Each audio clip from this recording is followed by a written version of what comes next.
Yogah Karmasu Kaushalam.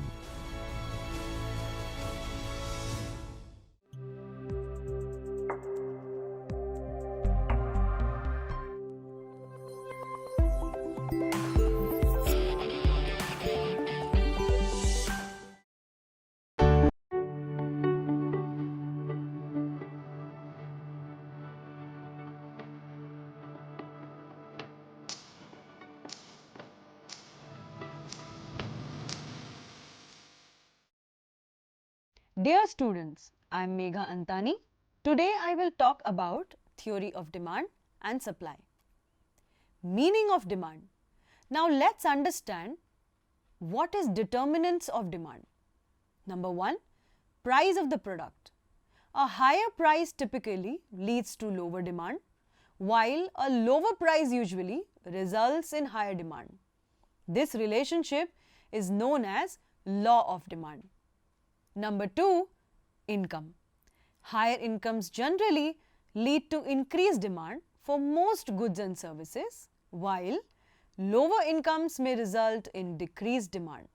For example, if people's income rise, they may be more willing to buy luxury items like expensive cars or vacations. Number 3, prices of related goods. The prices of substitutes and complements can affect demand. Substitutes are products that can be used in place of each other, such as tea and coffee. If the price of tea increases, people may switch to buying more coffee, increasing the demand for coffee. Complements are products that are consumed together, like smartphones and mobile data plans. If the price of smartphones decreases, demand for mobile data plans may increase because more people are buying smartphones. Number 4, tastes and preferences. What people like and trends can greatly affect how much they buy. For instance, if everyone suddenly loves a certain fashion brand, more people might want to buy its stuff, even if the prices don't change. Similarly, when smartwatches become popular, lots of folks started using them instead. Number 5, expectations. Predictions of future price or income shifts can impact present demand. For instance, if people expect a price increase for a product, they may buy more now to avoid higher costs later.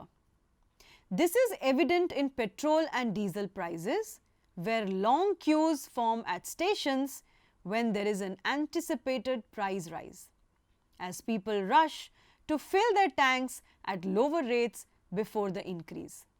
Number 6, population. The size and demographic composition of the population can affect demand.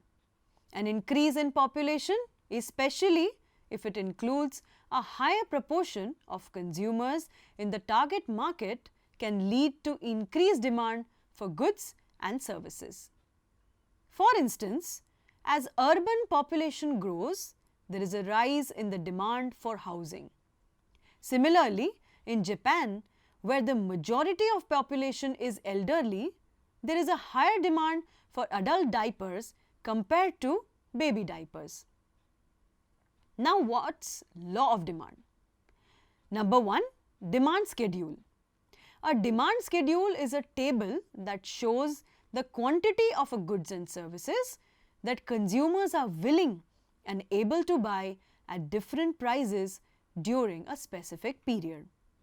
It typically lists different price levels in one column and corresponding quantity demanded in another column.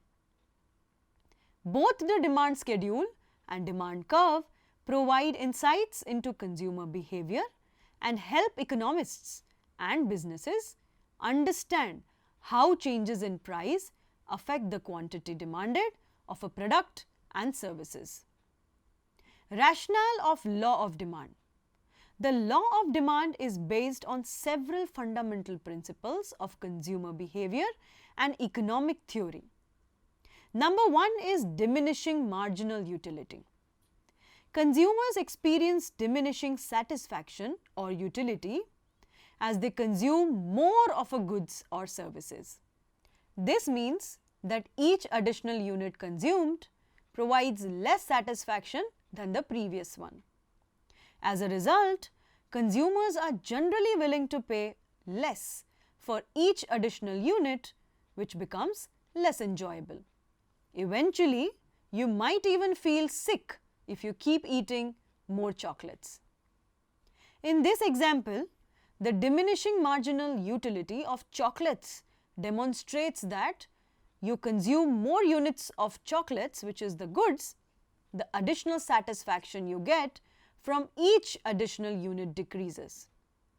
This concept is fundamental in understanding consumer behavior and helps explain why demand curves slopes downwards. Consumers are generally willing to pay less for each additional unit of a goods due to diminishing satisfaction. Number 2 is income effect. The income effect indeed refers to the change in the quantity of goods or services demanded by consumers due to change in the real income. This change can occur due to an increase in the total income or decrease in the prices of the goods, which effectively increases their purchasing power. With the increase in income, the consumer now has more disposable income available. As a result, they may choose to dine out more frequently or opt for more expensive dining options. The increase in income allows them to afford a higher quantity or quality of restaurant meals than before. Number 3, substitution effect. As the price of good decreases relative to the price of other goods, consumers may switch from those other goods to the now relatively cheaper goods. This leads to an increase in the quantity demanded of the cheaper goods. A real-world example of the substitution effect can be observed in the beverage industry, particularly with the consumption patterns of coffee and tea. Suppose the price of coffee significantly increases due to shortage in the coffee beans production. At the same time, the price of tea remains stable. Substitution effect, which is increase in the tea consumption. As coffee becomes more expensive, consumers may choose to purchase less coffee and more tea instead. Since tea serves as a close substitute for coffee, consumers can still satisfy their desire for a hot beverage without bearing the higher cost of coffee.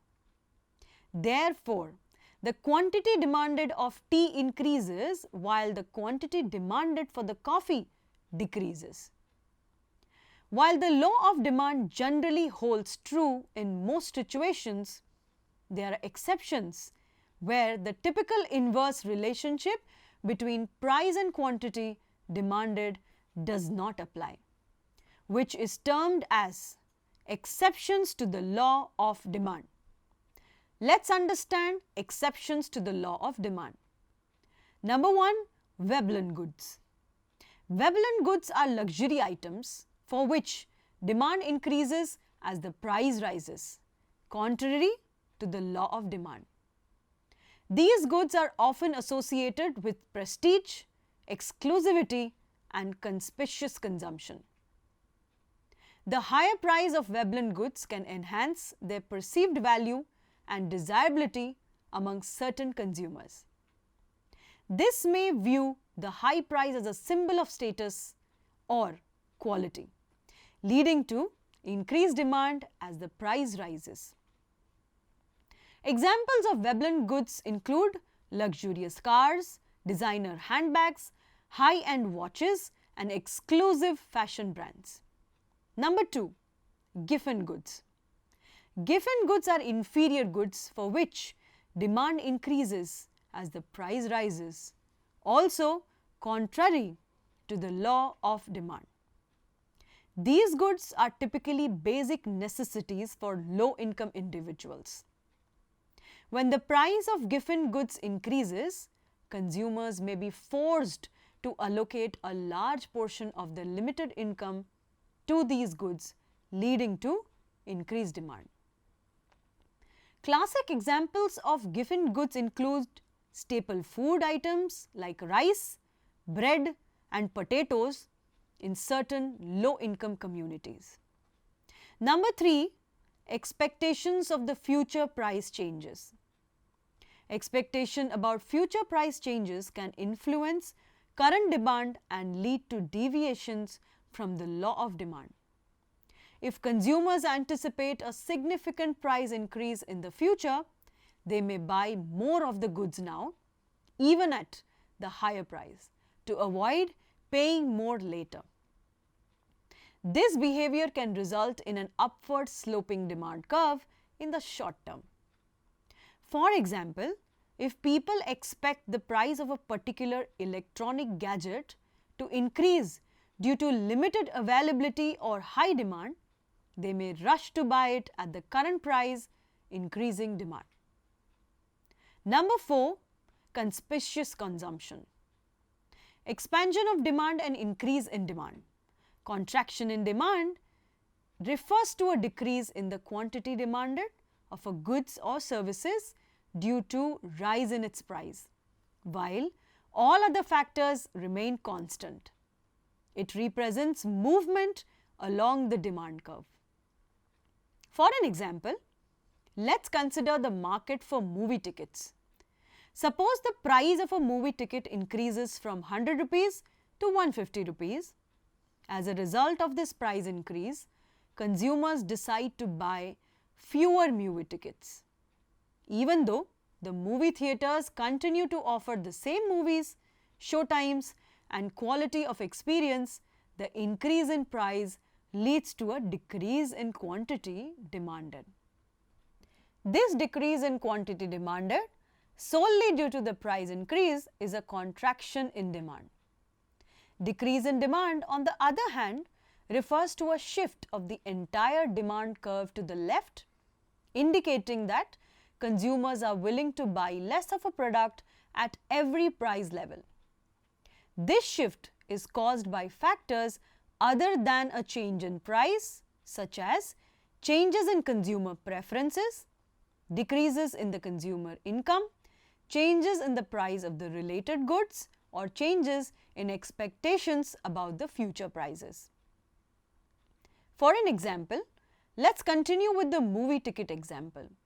Suppose there is a significant increase in streaming services subscriptions, providing consumers with a wide range of entertainment options at home. As a result, fewer people are interested in going to the movies regardless of the price of the movie tickets. This shift in consumer preferences away from movie going leads to a decrease in demand for movie tickets.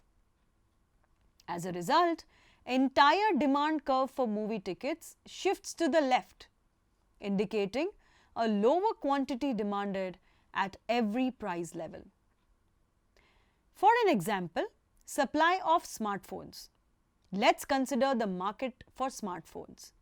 Suppose there is a sudden increase in the price of key components like processors and screens. This increase in production cost would likely to lead decrease in the supply of smartphones as producers find it less profitable to produce them at every price level. Alternatively, if a new technology is developed that makes smartphones manufacturing more efficient, reducing costs, this would likely increase the supply of smartphones as producers can produce more at every price level. These examples illustrate how changes in determinants such as production cost and technology can influence the supply of goods in the market. Now, what is law of supply? The law of supply is an economic principle that describes the relationship between price of the goods or services and the quantity supplied by producers. It states that all else being equal, as the price of the goods or services increases, the quantity supplied by producers increases. And conversely, as the price decreases, the quantity supplied also decreases. In other words, there is a direct positive relationship between price and quantity supplied. This relationship is typically depicted graphically as an upward sloping supply curve where the price of the goods or services is plotted on the vertical axis and the quantity supplied is plotted on the horizontal axis. As the price increases, producers are incentivized to increase production to take advantage of higher profits, leading to a higher quantity supplied. Conversely, as the price decreases, producers may find it less profitable to produce the goods or services, resulting in a lower quantity supplied. Example of the law of supply. Let's consider the market for coffee beans. Suppose the current price of coffee beans is rupees 50 per pound. As this price, coffee bean farmers are willing and able to supply 10,000 kilos of coffee beans per month to the market. Now, let's say the price of coffee beans increases to rupees 60 per pound due to a surge in demand or decrease in supply from other coffee producing regions. According to the law of supply, coffee bean farmers now have an incentive to produce more coffee beans because they can earn higher profits at the higher price. As a result, the quantity supplied of coffee beans increases to 12,000 kilos per month. Conversely, if the price of coffee beans were to decrease to rupees 40 per pound, coffee beans farmers might find it less profitable to produce coffee beans at this lower price. Some farmers may choose to reduce their production or allocate resources to other crops, leading to a decrease in the quantity supplied of coffee beans. In both scenarios, the law of supply holds true. As the price of coffee beans increases, the quantity supplied increases, and as the price decreases, the quantity supplied decreases. This demonstrates the fundamental relationship between price and quantity supplied in the market. And when this relationship is presented in tabular form, it is called supply schedule, and when it is presented in a graph form, it is termed as supply curve. A supply schedule and a supply curve are both graphical representations of the relationship between the price of the goods or services and the quantity supplied by producers. They provide insights into how much of a product producers are willing and able to supply at different prices. Number one is profit motive. Producers are profit maximizing entities. When the price of goods or services rises, producers see an opportunity to earn higher profits per unit sold. To capitalize on this opportunity, they increase their production because each additional unit sold at the higher price contributes positively to their overall profit. Number two, incentive to produce. Higher prices provide an incentive for producers to allocate more resources towards the production of a particular goods or services. This can involve hiring more labor, investing in additional equipment, or utilizing more raw materials. This rationale is that by producing more, producers can take advantage of the increased revenue generated by the higher prices. Number three is marginal analysis. Producers consider the marginal cost of production when deciding how much to supply. Marginal cost refers to the additional cost incurred by producing one more unit of goods or service. If the price of goods exceeds the marginal cost of production, producers are motivated to increase their output because each additional unit adds positively to the profit margin. Number 4. Market dynamics. In a competitive market, producers are aware that if they do not respond to price changes by adjusting their supply, they may lose market share to other producers who do it. Therefore, there is a rational incentive for producers to be responsive to the changes in market conditions, including price fluctuations. Number 5. Efficiency. The law of supply reflects the efficiency of markets in allocating resources. When prices rise, signaling increased demand or decreased supply, resources are efficiently allocated or reallocated towards the production of the in-demand goods or services. Conversely, when prices fall, resources are freed up to be utilized in other sectors where they may be more productive. In the end, let's summarize the session. We understood laws of demand with various examples.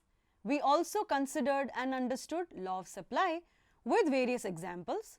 The very important concept of substitution effect with examples. In the end, we also understood the exceptions to the law of demand. I hope you liked the session. Thank you.